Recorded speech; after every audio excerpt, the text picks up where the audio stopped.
Let's begin today's lesson by immediately opening our Bibles to Genesis chapter 12. We're only going to read 3 verses, but I want you to follow along with me, please. Genesis chapter 12. We're going to read the first 3 verses. If you have a complete Jewish Bible, it's page 11. So get to that spot. Now, Adonai said to Abram, "Get yourself out of your country, away from your kinsmen, away from your father's house. Go to the land I will show you. I will make of you a great nation. I will bless you. I will make your name great, and you are to be a blessing. I will bless those who bless you, but I will curse anyone who curses you. And by you, all the families of the earth will be blessed." God, Adonai, which means Lord or Master, makes a covenant with Abraham, still called Abram at this moment. And this covenant occurs while Abraham was residing in Haran, up in Mesopotamia. Basically, what occurs is that God tells Abraham to leave Haran, to go where God will guide him. And God says, by the way, your father, Terah, and your father's other relatives, they're not welcome to come along. Now, I suspect what we see here is that since Terah, apparently went part way, then decided against going any further, God used somebody who would go that whole 9 yards, Abraham. Now, a large lesson is taught here. It is a biggie. Partial obedience isn't a little obedience. Partial obedience is disobedience. So we see God, again, dividing and electing and separating. This time, He's dividing and electing and separating the faithful members of Abraham's family away from the not-so-faithful. This principle is reflected over and over throughout the Bible, and none more dramatic than Christ's own words in Luke 14, verses 25 and 26. Large crowds were traveling along with Yeshua, and turning, he said to them, "If anyone comes to me and does not hate his father, his mother, his wife, his children, his brothers and his sisters, and yes, even his own life, he cannot be my disciple." Well, what I want to do now is take a little bit of time with this covenant with Abraham to explain both what a covenant is about and to explain the general nature of covenants in biblical times. God gives Abraham an instruction. He follows it up with a promise that consists of several parts. Now, of course, the instruction is that Abraham should leave the area he's in, which is Haran, go to a place that God will show him, and to separate himself from his father and from his brother. God then issues a set of promises, and those promises are the following. First, God will make Abraham and his descendants into a great nation. This means that Abraham and his descendants are going to become a people. By definition, a separate people that will grow to the size of a nation, one that up to that point didn't exist. But if that's going to happen, then Abraham and his wife Sarai must have children. And their children must have children. And lots of descendants after them, to the point that sometime in the future there will be a sufficiently large number of these descendants who've remained identified with one another as having a common family heritage that they can be counted as a nation.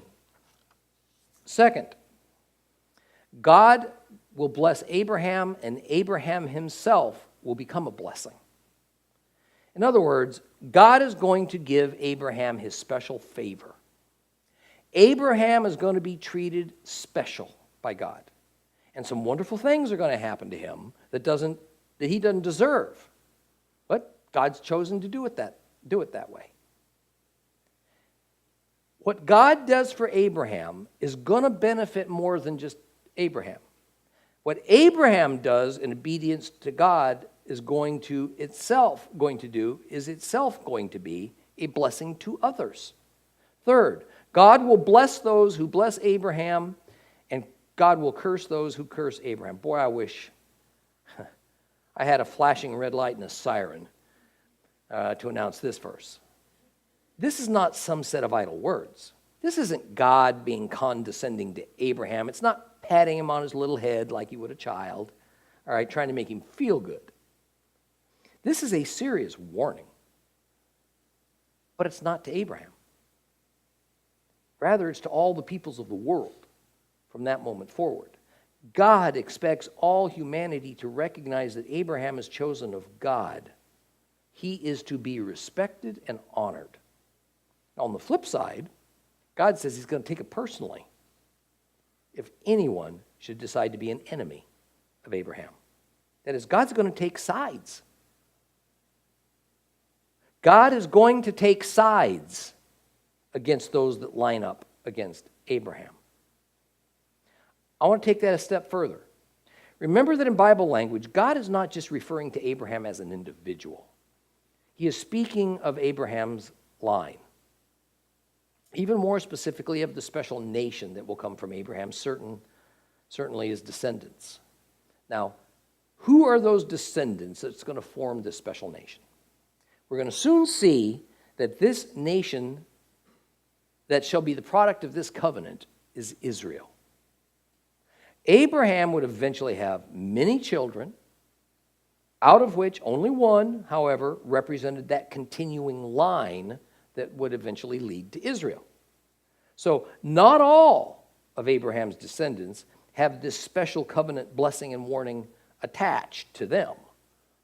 I pointed out earlier that God has already laid out a pattern for this principle. He divides, he elects, he separates. Abraham came from the line of Peleg, who was divided and elected away from the line of Shem, who was divided and elected away from the line of Noah, who was divided and elected away from the line of Seth, who was divided and elected from the line of Adam. In time, as Abraham produces sons, we will see that one particular son will be divided, elected, and separated away from all of his brothers. The result of this God pattern of dividing, separating, and electing is what we often hear called the line of promise. Typically, this line of promise is considered to start with Abraham, but the Bible shows us that in reality, it goes all the way back to Seth. Fourth, God will make the name of Abraham great. Abraham, you see, is going to be greatly rewarded. And his name is going to be lifted high among men, among humanity. Remember, where it says name, we really ought to think of the word reputation in our modern Western culture. God will make the reputation of Abraham great.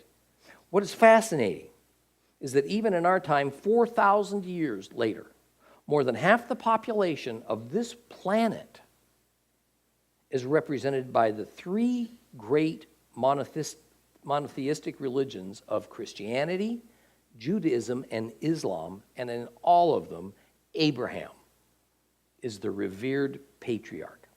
All of them. 5, God will use Abraham to bless all the families of the earth.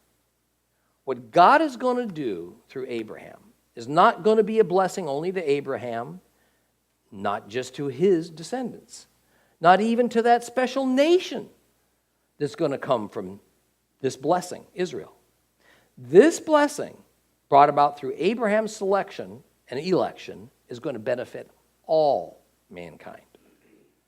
Let's take a look now at what a biblical covenant is and is not.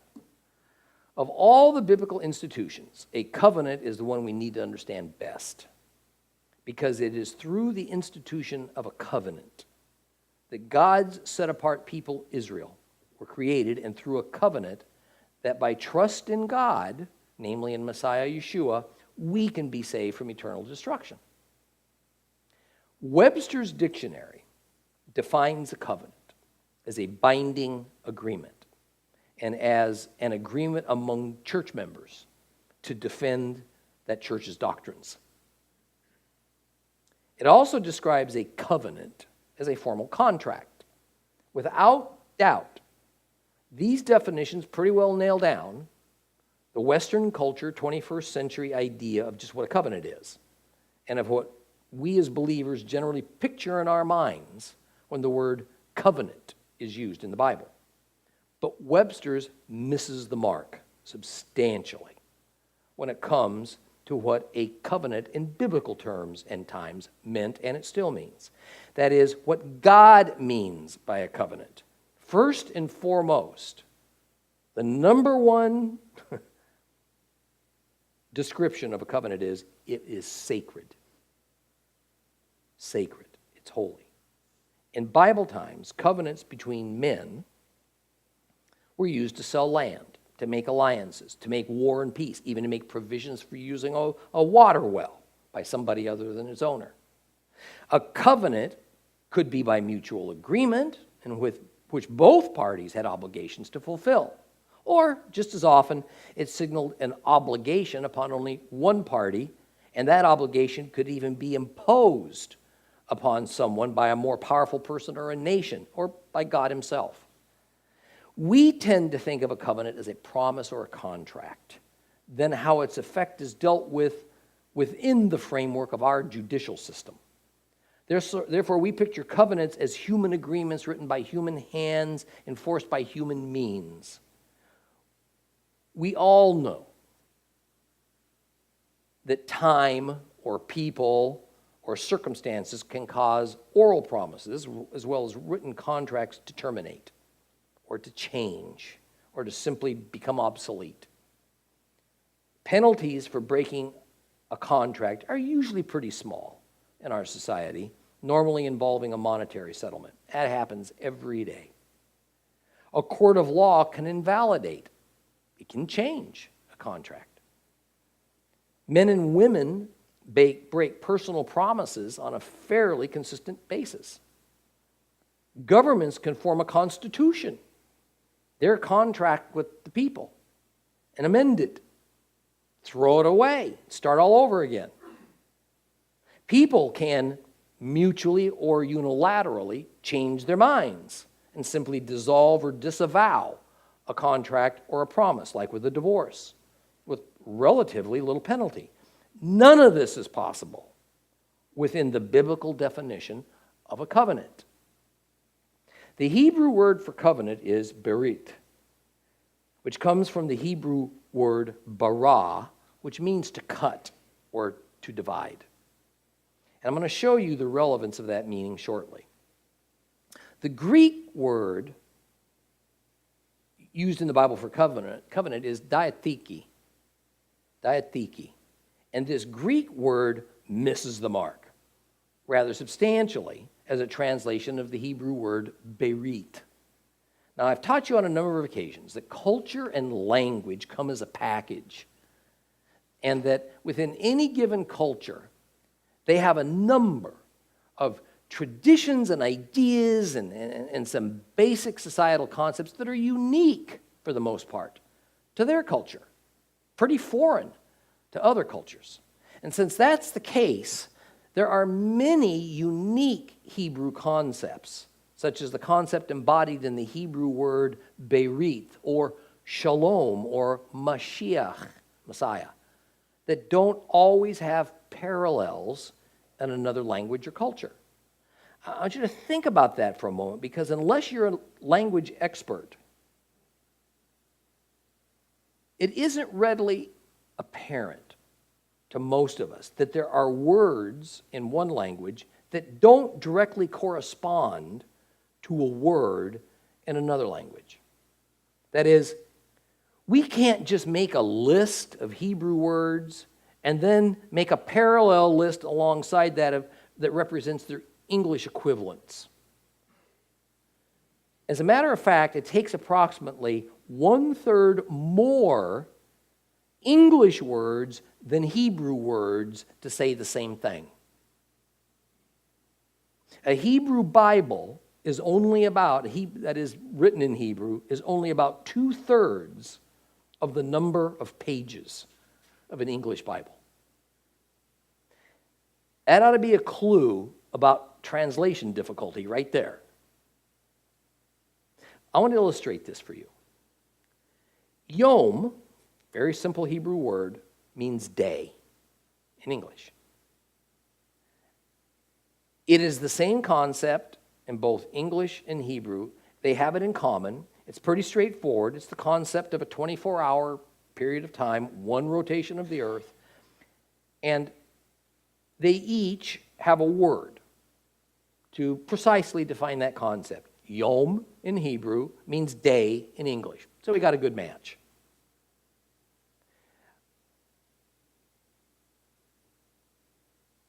But the word shalom in Hebrew embodies an overall concept that simply doesn't exist either in Greek or in English-speaking cultures.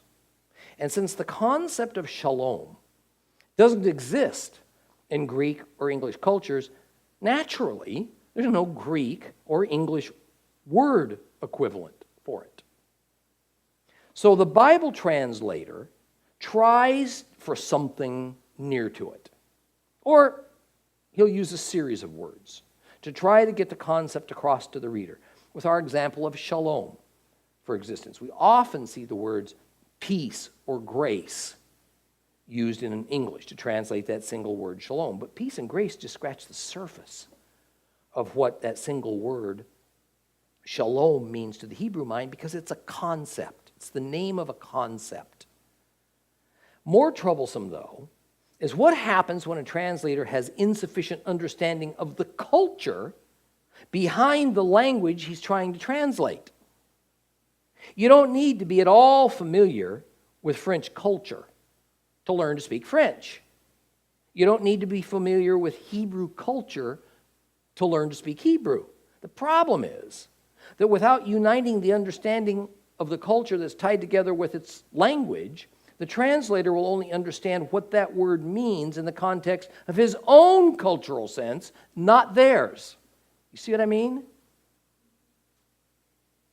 And that's the main problem we have with Bible translations. Precious few translators have any depth of knowledge of ancient Hebrew culture and concepts.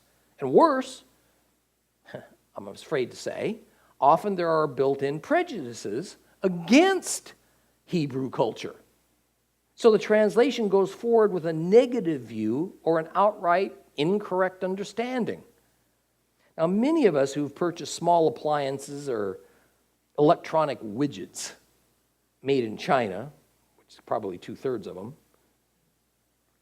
often find the accompanying instruction manuals to sound a little bit odd. Sometimes they can be downright funny. I vividly recall buying a writing toy for one of my grandchildren. And I was told in the assembly manual I was to tighten a certain screw or a nut until it was happy.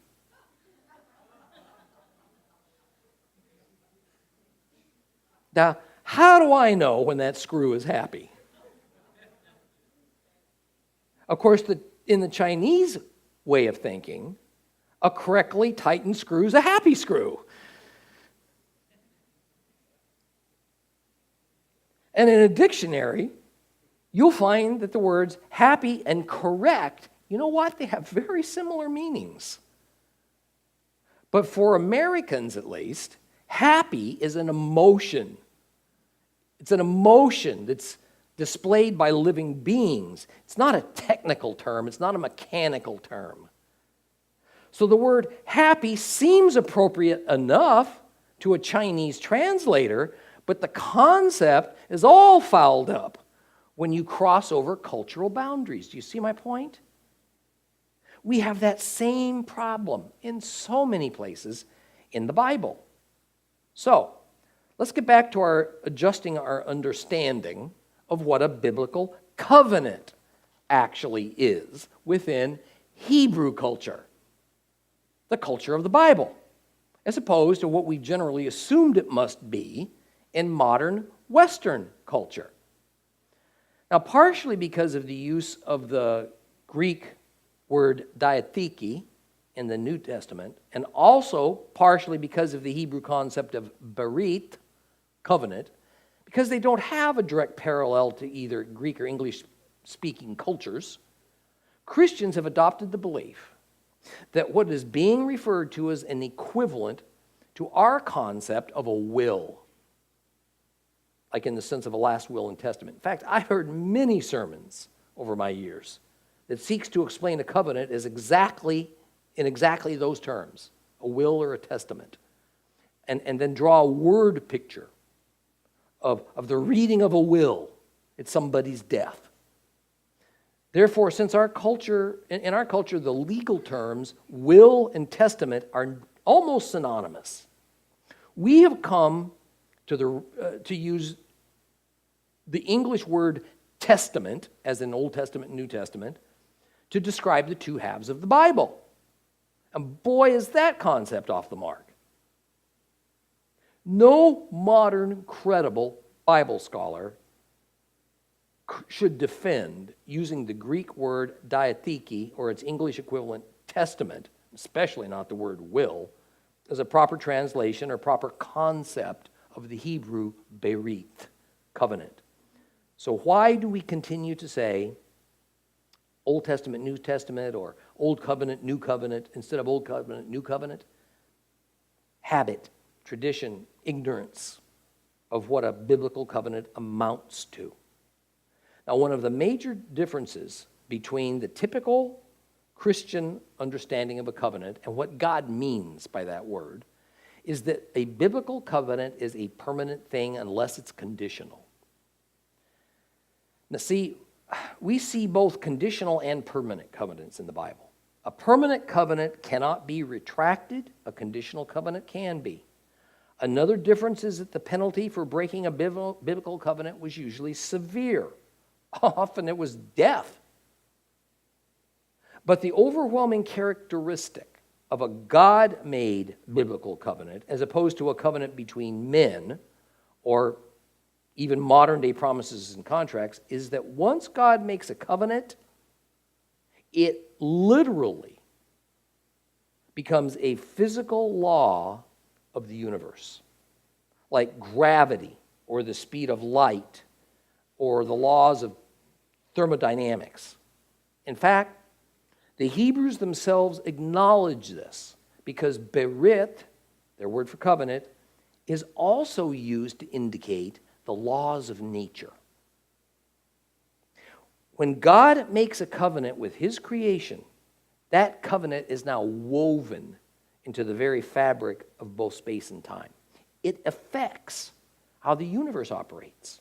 It also has an effect in the spiritual realm because the spiritual realm is the source of that God-made covenant.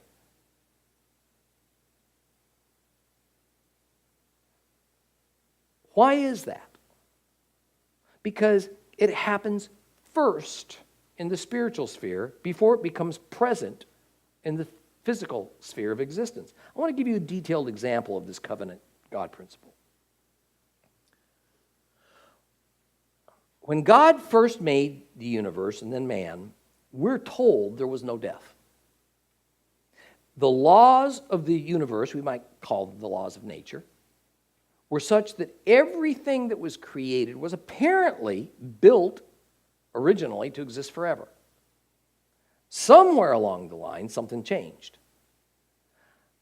Our time together is such I can't address the matter as completely as I'd like to, and no matter what my thoughts are about it, they do contain a lot of speculation because the Bible doesn't directly answer all of our questions about creation and death and decay. Nonetheless, we are told that death entered the world when Adam and Eve fell from grace. Did that mean universal death? The death of everything. The death of stars and planets and moons, the sun and the earth? I don't think so. The Bible uses the term death as meaning the end of life. If there's no life, there can be no death because living things die. Stars and moons and planets exist, but they're not life. The death that the Bible is talking about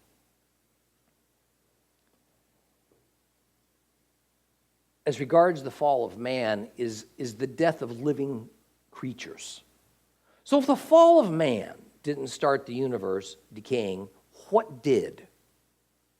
In my estimation, the thing that started the universe itself decaying is the very thing that Adam's fall was patterned after. The fall of Lucifer, who came to be called Satan, the adversary, the devil. I want to delve into the pattern of concepts. This is going to be brief. And over time, I'm going to add to it. But the common question we usually ask of any biblical event or law or instruction or principle or decision is, why? Why, oh why, oh why? Why is almost always the wrong question to ask about God-ordained things. Why, I think, can reasonably be considered as the Greek way of thinking. You generally won't find answers to why in the Bible.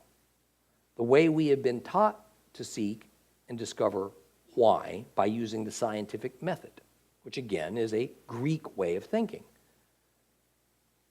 Rather, God instructs us by showing us patterns that he's established. He describes and explains an event. Later, a similar event will occur with a similar method and a similar outcome. The reason that the later event occurred the way it did was that it conformed to the pattern of the previous event. God's way of explanation is by means of exposing patterns, not explaining why. So with the principle of God patterns in mind, we know that Satan's fall occurred sometime before Adam's fall, obviously, because Satan was already exiled to planet Earth by the time Adam arrived. Satan's crime against God, pride and rebellion, occurred in the spiritual realm, right? Not in the physical realm. But all biblical indications are that until Lucifer sinned against God, there was no evil in the spiritual realm. Yet, like so many spiritual matters, this one had its effects on the physical world as well. Satan's fall initiated a change in the way the universe operated.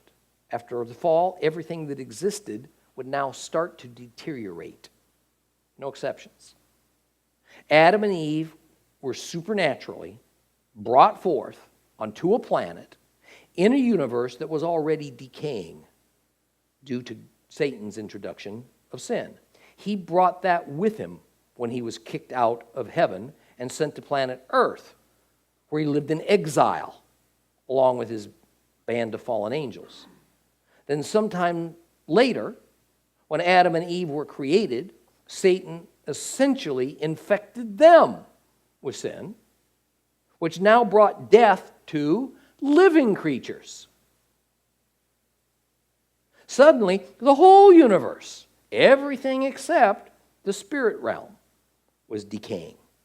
It is my contention that the dimension of time began at the point of Satan's rebellion. As I told you in Lesson 6, time is essentially the measurement of decay. If there's no decay, there's no time. We often hear scientists speak of how our universe is aging, and what they mean is that everything right down to the atomic level is deteriorating. It's winding down. Everything in the universe is aging. On Earth, wind and rain erode mountain chains and seashores. The sun has a finite amount of fuel.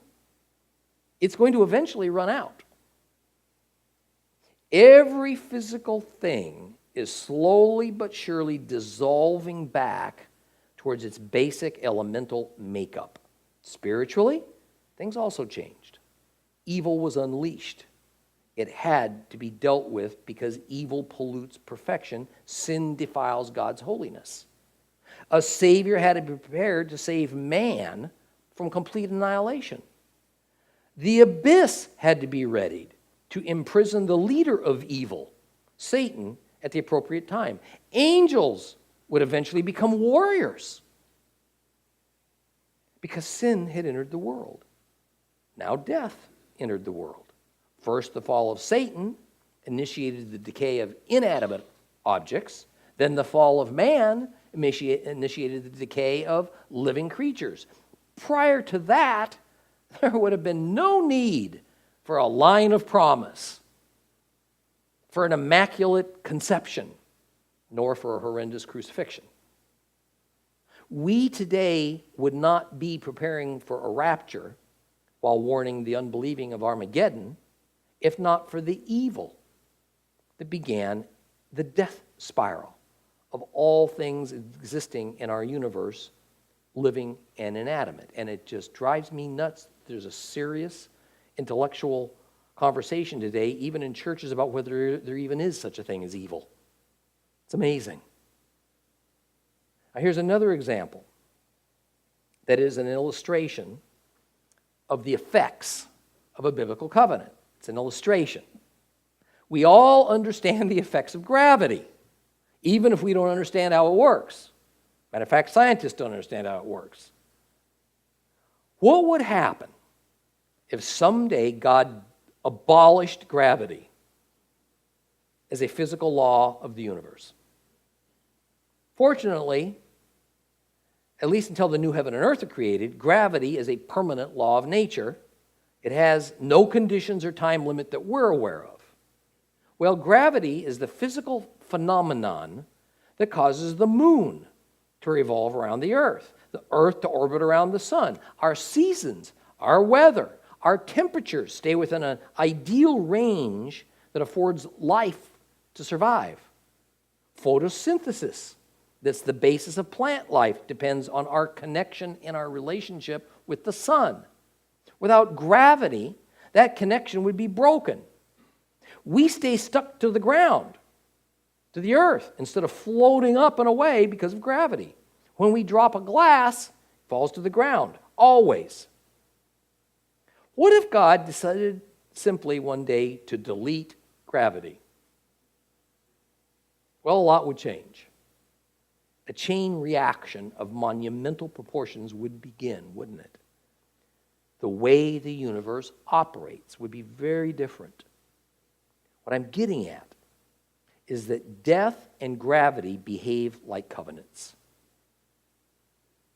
Universal laws upon which most other aspects of nature and heaven depend. Change one, many others are affected. God made every one of the universal laws of spiritual and physical nature, and they all work together. None were accidental. None operates independently. So when God allowed decay, then he allowed death to be added to the equation, for instance, it changed a physical law of nature. And this change had its spiritual counterpart. Everything about the universe was changed to adapt to this new reality spiritually and physically. I hope you see this. When God makes a covenant, any covenant, it's not like you and I promising to make payments on our car. Nor is it even like human marriage vows, although I wish it was. The universe does not react to whether humans enter into a loan contract or even into a marriage vow, and it's not affected when those contracts and vows are broken. But some parts, if not all, of the vast body of spiritual and physical laws of the universe are affected when God makes a covenant. And please understand me, this is an allegory. I'm not making an analogy. I'm not speaking from emotion. I'm not, at least trying not to exaggerate. When God makes a covenant, the spiritual and physical universe is never the same again. Now, if God is to communicate with man, He's got to dumb it down a whole lot. It has to be in terms that man can understand. So it seems that God created a kind of covenant system, something visible, physical, tangible, a covenant protocol, if you would, by which humans could recognize and understand when God was creating a covenant, what its terms were, and as much as a human can understand, what its impact is. And mankind adopted a similar pattern for making various agreements among ourselves. Of course, in the Bible, we see covenants made by humans and we see covenants made by God. And as we would expect, you know what? They look an awful lot alike in their formats. The oldest, most primitive way of creating a covenant was called cutting a covenant. Hebrew berit, which literally means cutting or dividing. The earliest covenant thinking, then, happened by a representative of each side of the proposed covenant agreement cutting their arm with a knife, then holding the bleeding wounds together to signify the mixing of blood. In some cultures, blood was actually sucked from each other's wounds and ingested by the opposite party.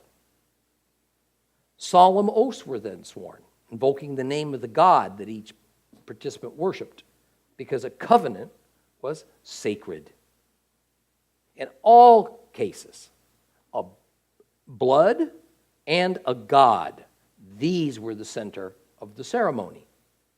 Now, in time, a different ritual appeared, which involved cutting animals instead of each other. And generally, this cutting meant not just slashing an animal to draw some blood, but literally killing it and cutting it up, dividing it into halves or into even maybe several pieces. And the pieces would get laid out on the ground, organized into two separate groups, and then both participants of the covenant would walk between the pieces while swearing an oath in the name of their God. Blood was integral in covenant making because covenants were deemed to be a life fellowship. Why is that? Because life is in the blood. Understand what that means. The covenant was lifelong. The participants considered themselves to have been joined together almost as one flesh under whatever terms that covenant demanded. Hundreds of years before Abraham was born, God told Adam that life was in the blood. Mankind had not forgotten, and it was pretty evident. In the countless murders that had occurred by now, with the slaughtering and eating of animals for food as a normal practice, it was pretty self-evident that blood was central to life. Since blood was involved, it was understood that a covenant was a very serious matter. It wasn't to be entered into lightly. The usual penalty for breaking a covenant was death. Covenants were so hallowed. They were established with pomp and ceremony. Salt, together with bread, was usually eaten as the final event of a covenant ceremony. The participants eating a meal together upon completion of the covenant was a way of signifying that a new family type of relationship had been created. Salt became so important to the transaction that the making of a covenant took on a nickname called a covenant of salt. In fact, in some cultures, the act of simply exchanging salt was at times enough to conclude a covenant over an everyday matter. We find this idea of the covenant of salt mentioned in both the Old and the New Testaments, by the way. Now, since salt was the final step of the covenant-making process, it kind of sealed the deal, so to speak. Salt was considered a symbolic of peace. And when the salt was partaken of, the covenanting process was completed. Similar to today when we apply our signatures to a legal document, it finalizes that agreement. Well, after the arrival of Moses and his receiving the Torah on Mount Sinai and the institution of the sacrificial system, God instructed the Levite priests to always add salt to the sacrifices. I mentioned earlier that when God made a covenant, it's forever. And the Israelites understood the awesome heaven and earth changing device that a covenant from God was. Since covenants were to be sealed with salt, the God-ordained practice of sprinkling salt on sacrifices was to remind Israel that the covenants between God and Israel were everlasting, and that the covenant process of sacrificing an innocent animal had the desired effect of making peace between God and Israel. Now, as we move along in our study of the Torah, we're going to come across some of the covenant ceremonies and procedures, and I'm going to point them out to you as we come across them. There's typically only small elements of these ceremonies are recorded for us. But I also want to mention that often in the New Testament we see these references to salt. Now, I hope you see that those references to salt are all about crucial aspects of covenant making and sacrificial procedure. It's not about cooking. For example, in Mark 9:50, Jesus says, "Have salt in yourselves and be at peace with one another." Christ also says, "You are the salt of the earth." Paul says, "Let your speech be gracious, always seasoned with salt." Here, salt is being recalled as the final element of a covenant or a sacrifice. Therefore, it's symbolic of peace and of purity, of truth. In fact, by Yeshua's day, when someone used the term covenant of salt, it indicated a holy, enduring covenant. And the covenant of salt also came to mean the specific covenant that God made with Abraham. So whenever we see the use of the word salt in the Scriptures, New Testament or Old Testament, understand that in the mind of the Hebrew author, something of great holiness in relation to a covenant or a sacrifice is what's being referred to. So armed with that understanding now of covenants, let's go back to the terms of the covenant that God made with Abraham, understanding this is a permanent covenant. By definition, a covenant with God is forever. In the first 3 verses of chapter 12, we see God telling Abraham he would become a great nation, that God would be blessed, and Abraham himself would be God would bless Abraham, and Abraham himself would be a blessing, that Abraham's name or reputation would be great, and that Abraham would therefore bless all the families of the earth. Perhaps the most important aspect of this covenant in our day and time, God will bless those who bless it, Abraham, and curse those who curse him. These promises aren't idle and they're not obsolete. These promises, given in the form of a covenant, became a law of the spiritual and physical universe. Folks, these are just an unchangeable fact of life.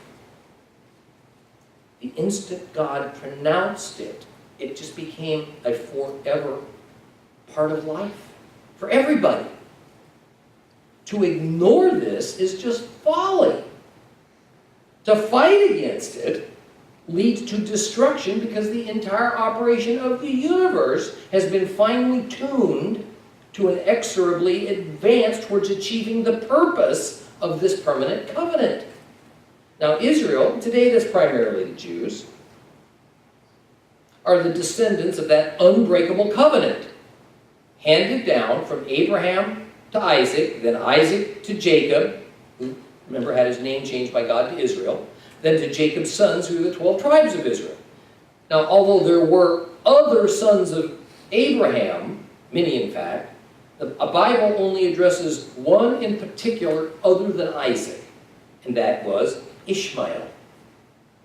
Another important division took place that we will investigate in the coming weeks, and it concerns the covenant line of promise. That is, the division that was all about electing which of Abraham's sons would inherit all those promises contained within the covenant that God made with Abraham, and we're going to find it specifically and explicitly went to Isaac. From Isaac, it went to his son Jacob, called Israel. So everything that was originally given to Abraham was eventually inherited by the tribes of Israel. Now we can and should be fair-minded in the matters we see happening in the Middle East, particularly as concerns Israel and the proposed Palestinian state. But the bottom line is, our support must always be of Israel, who retains Abraham's covenant. One part of that covenant we ought to be greatly concerned with says, I'll bless those who bless you and curse those who curse you. And since Israel inherited God's covenant with Abraham, the you is Israel. That's just biblical fact. It's not political. It's not allegorical. Those who stand with Israel, the current holders of Abraham's covenant, will be blessed and favored by God.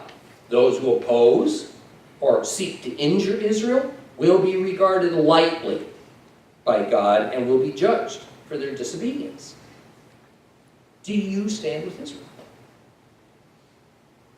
I know most of you listening to me do.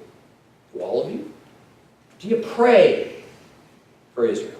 Do you understand that the former land of Canaan belongs to Israel? Not to the Palestinians, not to anyone else, including the church. Do you support Israel tangibly? Or do you prefer to be even-handed and support Israel's enemies as well? Take some of what God promised to Israel. Give it to the Palestinians for the sake of world peace, for the sake of the worldview of what is fair, a view that is the opposite of God's clearly stated and unbreakable mandate. Supporting Israel does not mean to agree with everything they do. They're humans. They have evil inclinations just like we all do. And currently, many are secular, not downright atheists. So often, they're not walking with God. And you know what that leads to? Bad decisions. Supporting Israel doesn't mean worshiping the state of Israel. Doesn't mean worshiping the Jewish people or declaring Jews above reproach. Rather, it means to come alongside of them, embrace them, help them, comfort them, love them, show them respect. Encourage them to do what's right in God's eyes. Remind them who they are. Pray that they return to Him. Show them that those promises of God entitle them to that land inheritance, and to retain their title as God's chosen people. We'll continue with Genesis next time. Please rise.